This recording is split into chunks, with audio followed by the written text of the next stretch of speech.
Ji thank you जनाब speaker, thank you जनाब speaker. मैं इंशाल्लाह प्रिसाइज रहूँगा। जनाब स्पीकर, मैं समझता हूँ आज पाकिस्तानी आईनी तारीख और आज़ाद अदलिया के लिए एक सियाह दिन है। आज जो तरामीम होनी इस आइन में होने जा रही है, ये वो आइन है जिसके इब्तदाई अल्फाज यही है कि अदलिया आज़ाद होगा, लेकिन इन तरामीम के पास होने के बाद अदलिया को हमेशा के लिए महकूम बनाया जाएगा। ये कॉन्स्टिट्यूशनल कोर्ट नहीं बनाना चाह रहे जनाब स्पीकर, ये मलक कयूम कोर्ट बनाने जा रहे हैं। जनाब स्पीकर, आज हुकूमत बेंचेस पे बैठे वाले लोगों ने जिस अंदाज में पाकिस्तान की आज़ाद अदलिया को हुकूमत नुमाइंदगान ने तनकीद का निशाना बनाया है, इतनी तनकीद कभी हिस्ट्री में इन लोगों ने इंडिया, मोदी और कलभूषण यादव पे नहीं की, जिन्होंने अपने आज आज़ाद अदलिया पे की है। जनाब स्पीकर, मैं मियाँ साहब को एक चीज़ रिमाइंड कराऊंगा। मियाँ साहब, हिस्ट्री में जब से ये ईवान बना है, तीसरी मरतबा आप इस ईवान में आए हैं, आज पहली मरतबा बोला है, और आज आपने पाकिस्तान की आज़ाद अदलिया की ये शेर पढ़ के आपने तौहीन की है। हम इसकी मजम्मत करते हैं। मियाँ साहब बताओ, वकीलों वाला काला कोट काली काटी टाई पहन के क्या सुप्रीम कोर्ट में आप नहीं गए थे? सुप्रीम कोर्ट के सामने खड़े होके मेमोगेट गेट तू नहीं बनवा रहा था? मियाँ साहब बताओ, वो मेमोगेट कमीशन किसने बनवाया था? मियाँ साहब गए थे। वो मियाँ साहब अपने काला कोट काली टाई पहन के मियाँ साहब ने केसरगू किया था, और वो कमीशन वो बनवाया था जिसका सरबराह काजी फायजीसा था। जनाब स्पीकर, बड़े सारे अच्छे जजेस गुजरे हैं, पाकिस्तान के चीफ जस्टिस अच्छे गुजरे हैं, लेकिन इंशाल्लाह काजी फायजीसा साहब जाएंगे तो लोग हिस्ट्री लिखेंगे और हिस्ट्री में जस्टिस मुनीर को लोग भूल जाएंगे। जनाब स्पीकर, सबसे पहले मैं ये कहूँ कि मियाँ साहब को भी रिमाइंड कराऊंगा, आज आपने जो अल्फाज अदा किए हैं, आजकल एक और शेर लिख दीजिएगा। आप अपने उन अल्फाज को भी याद रखो जो आज़ाद अदलिया, तो क्या आपके अल्फाज बैनुल अक़वामी अदालत में पाकिस्तान के खिलाफ इस्तेमाल हुए, उसके हक में भी एक शेर लिख दीजिएगा। जनाब स्पीकर, मैं आपको ये कह रहा हूँ, ये अल्फाज ये नहीं है, ये मैं आईन पे आता हूँ। सबसे पहले हमने इस आईन पे मौलाना साहब समेत हुकूमत के साथ किसी एक लफ्ज़ पे भी इत्तेफाक नहीं किया। मैं अभी आपको बताता हूँ जनाब स्पीकर। सबसे पहली बात यह है, आईनी तरीक़ाकार है। आईन में जब अमेंडमेंट हो रही है जनाब स्पीकर, अगर आप कानून साजी करें तो ये आर्टिकल 70 है। आर्टिकल 70 कानून साजी के लिए है, आर्टिकल 80 आपके मनी बिल के कानून साजी के लिए है, और आईन के लिए आपका 239 आर्टिकल है, आपका रूल्स 156 है।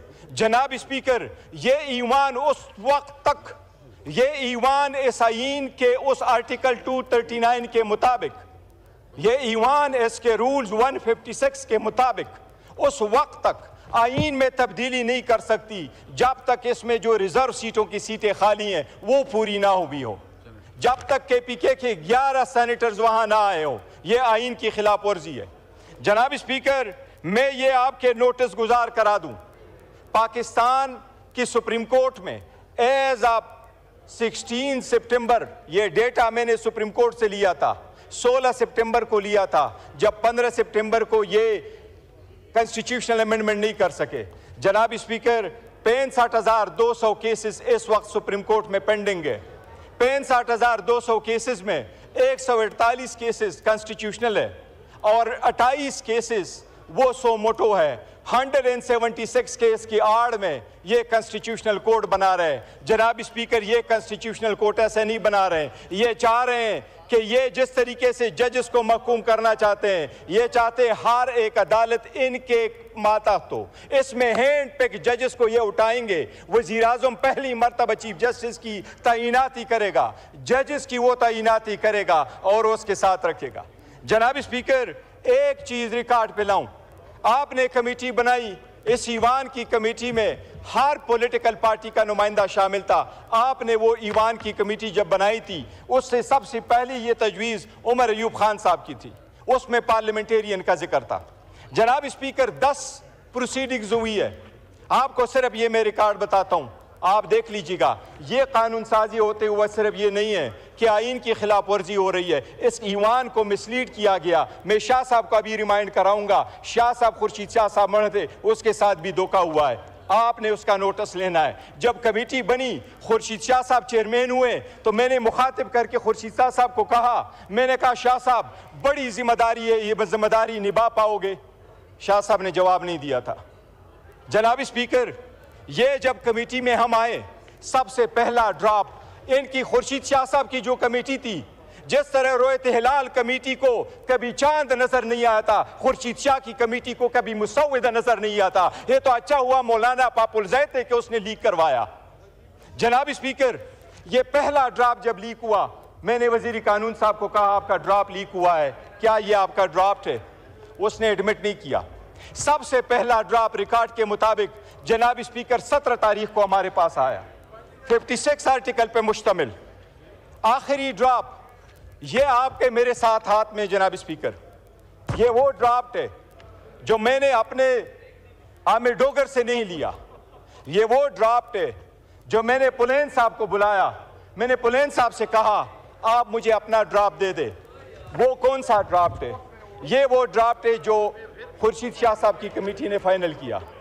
जनाब स्पीकर, सारे पार्लियामेंटेरियन के सामने इसने ये दावा किया कि ये ड्राफ्ट फाइनल है, ये पार्लियामेंट की तरफ से जा रहा है, ये ईवान में जब ड्राफ्ट आएगा वो इसके मुताबिक होगा।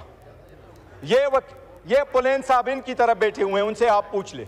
जनाब स्पीकर, ओवरनाइट क्या हुआ कि आपने ये मंजूर शुदा, हमारे तरफ से नहीं, मैं रिकॉर्ड पे 2 चीजें आपको कहूं।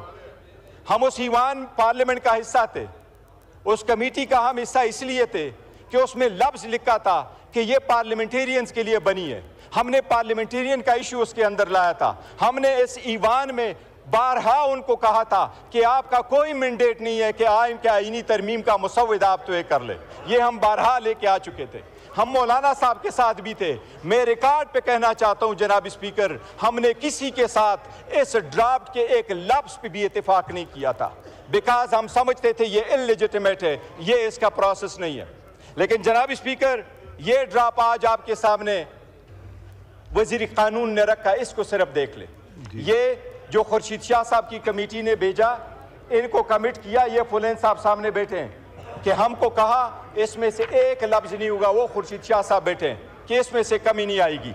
अब मैं आपको ये बता रहा हूं जनाब स्पीकर, ये क्या कर रही है हुकूमत एक चॉकलेट के कोडेड करके अवाम को जहर दे रही है, अदलिया को तकसीम कर रही है, अदलिया को महकूम बना रही है। मैं अभी आपको बताता हूं, ये ड्राफ्ट मंजूर शुदा था।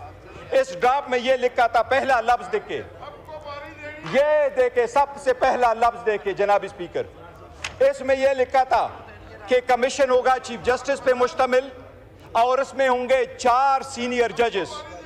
आपने इसको क्यों चेंज किया? यह हुकूमती ड्राफ्ट में क्यों चेंज आया? दूसरी बात, यह कमेटी आपने बनाई जिसमें से जजेस की अपॉइंटमेंट होना था, इनके अल्फाज में आपने तय्युर क्यों डाला, 230 क्यों डाला? आपने दूसरे लफ्ज इसमें लिखा जनाब स्पीकर, ये आपके सामने गोशगुजार कराता हूं, ये कमेटी के सीनियर जजेस को किसने चेंज किया? ये चौथा आपके सामने लेके आ जाता हूं जनाब स्पीकर, कमेटी ने कोई भी इस बात पे इत्तेफाक नहीं किया था, कमेटी में कोई भी आर्टिकल 202A नहीं था, कमेटी ने कोई अप्रूवल नहीं दी थी, कमेटी ने कभी नहीं कंसिडर किया था कि हाई कोर्ट के लेवल पे भी कॉन्स्टिट्यूशनल बेंचेस होंगे। जनाब स्पीकर, ये आपने की कॉन्स्टिट्यूशन कमेटी थी, ये खुर्शीद शाह साहब ने नोट भेजा था, ये ईवान के साथ भी फ्रॉड हुआ है, जो ऐसा ड्राफ्ट आया है जो ईवान ने नहीं भेजा। जनाब स्पीकर, मैं 3 चीजों का अर्ज करता हूँ जी। ये आदलिया पे अटैक है, बस काइंडली वाइंड अप कीजिए। जनाब स्पीकर, मैं कंप्लीट करता हूँ जनाब स्पीकर, मैं आर्टिकल 175 का जनाब स्पीकर आपको एक अर्ज कर रहा हूँ। एक चीज जनाब स्पीकर, लीडर को बुलाएं जी। जनाब स्पीकर, अभी चीफ जस्टिस का जब इंतखाब होगा उसमें 8 एमएनए शामिल होंगे और इसमें 4 सेनेटर शामिल होंगे। जनाब स्पीकर, जब बाकी तौर पे हम अपॉइंट करते हैं जजेस को तो उसमें अपोजिशन और गवर्नमेंट के एक जैसे नुमाइंदे होते हैं। आपने इसमें प्रोपोर्शनेट रिस्पांस, आपने प्रोपोर्शनेट रिप्रेजेंटेशन क्यों प्रोवाइड किया? इसका मतलब यह कि जो कमेटी होगी वो ज़्यादा तादाद हुकूमत की होगी, चाहे वो सेनेट है चाहे वो कौमी असम्बली है। इनका मतलब यह कि ये खुद बनाएंगे, ये कॉन्स्टिट्यूशनल कोर्ट के बेंचेस ये खुद बनाएंगे, जजेस की अपॉइंटमेंट ये खुद करेंगे, चीफ जस्टिस का अपॉइंटमेंट भी ये वज़ीर आज़म खुद करेगा। जनाब स्पीकर, ये अदलिया की आज़ादी के खिलाफ सबसे बड़ा कदगन है। इसी तरह आर्टिकल 199 में जो कॉन्स्टिट्यूशनल केस प्रोवाइड किया है, जनाब स्पीकर एक मिनट में कंक्लूड कर। जनाब स्पीकर, इसी तरह आर्टिकल 191 में जो आप कॉन्स्टिट्यूशनल बेंच प्रोवाइड कर रहे हैं, जनाब स्पीकर, कोई भी अदलिया में ये कभी नहीं हुआ कि सुप्रीम कोर्ट तो केस के फैसले करे लेकिन उसके लिए बेंचेस कोई और बनाए। सुप्रीम कोर्ट अदालत अदलिया कब होगी अगर उसके लिए बेंचेस कोई और बना रहा है? हाई कोर्ट में ये बर्डन कैसे होगा अगर उसके लिए बेंचेस आप ही बना ले? और जजेस आज़ाद कैसे होंगे अगर उसमें से गैर जजेस की तादाद आप ज़्यादा करके कर ले? 18वीं तरमीम इसलिए नहीं ख़त्म हुई थी, इसलिए ख़त्म नहीं हुई थी कि अदलिया ने यह कहा था कि ईवान कानून साजी नहीं कर सकती। अदलिया ने इसलिए ख़त्म किया था कि जजेस की तादाद कम कर दी थी। वो तो 9 मेंबर बेंच पे मुश्तमिल था जिसमें 5 जजेस थे, अभी 4 जजेस थे और 3 नॉन जजेस थे। अभी तो आपने उसमें 5 जजेस और 8 नॉन जजेस कर लिया।